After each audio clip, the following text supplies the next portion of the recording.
I think Star Wars is speaking directly to the tension in the fandom.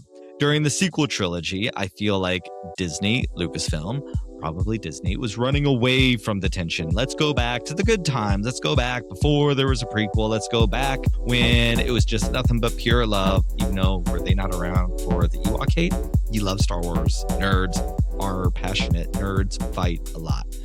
And then after the sequel trilogy, actively running away from that tension, I feel by the time the Acolyte came out again 2 years ago, triggering again the reason I stopped making content for a while was and honestly, leave it to queer chaos and queer showrunners and all that stuff. But the queer folks behind Star Wars at the time intentionally stoked the fire. Bad move, in my opinion. Love the idea, love a little chaos, love a little middle finger up to people. One of my favorite things, but marketing wise, I think going right after the audience wasn't the brightest move with the Acolyte, and I actually think it challenged the show. The show was doing enough questioning on its own and pushing boundaries that I wish the art could have done the talking. But you know what? At least we're getting the art doing the talking now. So where the sequel trilogy ran away from the tension, the Acolyte literally pointed and poked and stoked the fire.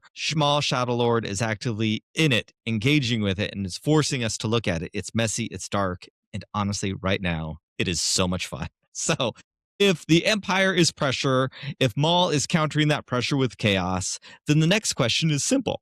What happens to someone born directly inside of that pressure and invited to join the chaos? That's where Devon entered. All right, let's see. Devon, could she be the missing story in the sequel trilogy?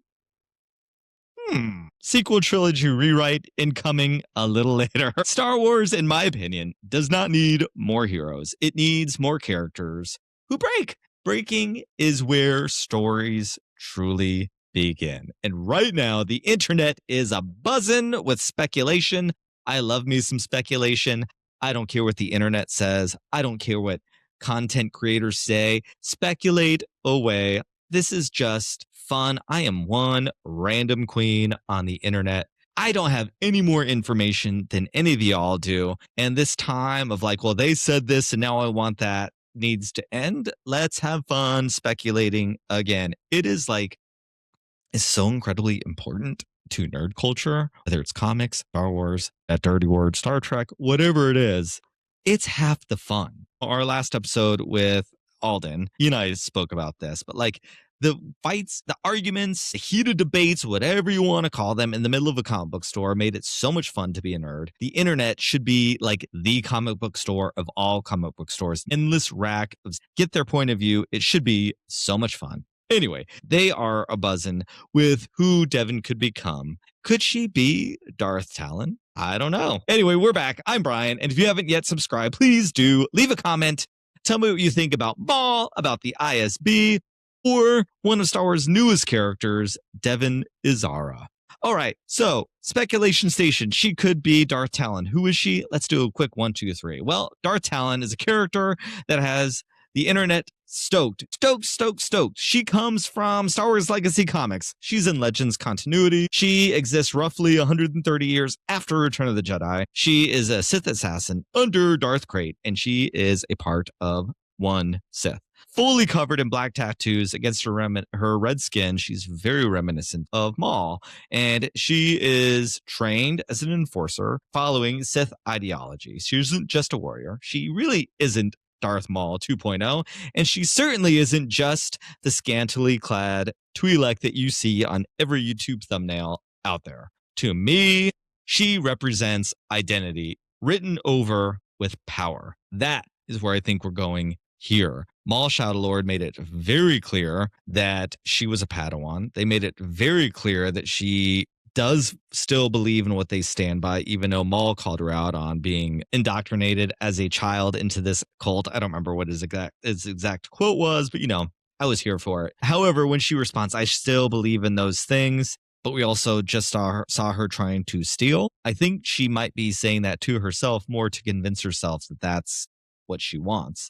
So the idea of identity being written over with power is something that I think we're going to see. So connecting Devon to Talon can mean so much more than honoring legends or bringing more of George's ideas into this new era, which, by the way, I'm here for. I loved the idea that we've heard about what George's sequel trilogy would have been. So if we can get that in other forms and get a lot of that back, please take me to the mitochondrial DNA of the Force. Like, I want to see that, whatever that might look like. I'm here for the trip. It's gonna be great. But I think recognizing a pattern in Star Wars keeps things alive. And I think it's that pattern that we're recognizing that is what we are so excited about with Devon, because she's caught between identity and transformation, or a character trapped between choice and destiny. That is in Star Wars. It's in Star Wars' DNA. It's what Star Wars loves to do. And right now, Devon sits right in that threshold of choice versus destiny, past versus future. Maybe for canon obsessives, she matters whether or not she's going to be Darth Talon or not. But for the story, it's not the point. It's not about a label. It's about the fall, or it's about the resistance to that fall, or what causes either the resistance or the fall itself. That is what it's all about. And that is what I'm very excited about with Devon. And while watching her story, it got me thinking a little bit about the sequel trilogy. So, can we step into just a little different of a timeline for a second? Let's rewrite history, if you will, and let's step into a little bit of sequel trilogy shade, if you will. So, I guess right now, if you love The Last Jedi or you love The Rise of Skywalker, why would you? Just know that I'm undecided on how I feel about both of those films, all three, the sequel trilogy in general. I'm undecided. I don't know. But some shade is about to be thrown. Nonetheless, love and light. It's always with love and light. I love Star Wars. Even the Star Wars that is not my favorite, I still love it. Don't unlike this video.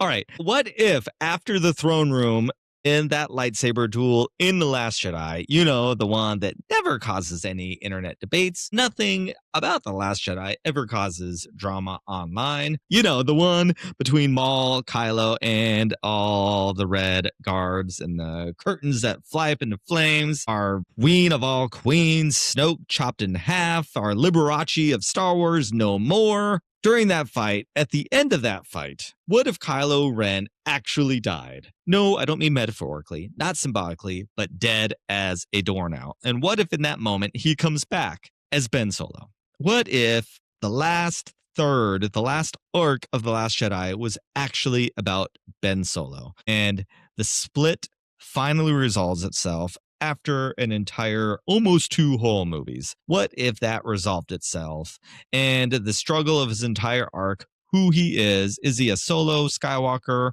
that he was born to be, or is he Kylo Ren and the choices that he made? Is he light? Is he dark? What if that was the struggle? That was the struggle that made the character so great until they turned it into a bit of a joke with the more, whatever that business was. But what if in that scene, Kylo dies, Ben lives, and at that same moment, Rey is revealed not as a nobody, but as the Palpatine that she ultimately is? What if she was given a legacy that she never asked for, but one that reshapes everything? And instead of resisting it, she turns decisively, because power finally makes emotional sense to her in a way that restraint never did. So by the end of The Last Jedi, the board is already flipped. Rey slipped into darkness at the end of the film. Ben is on that ship at the end of the Millennium Falcon with Leia, not Rey. There is no Broom Boy. There is no hope for the Jedi to return.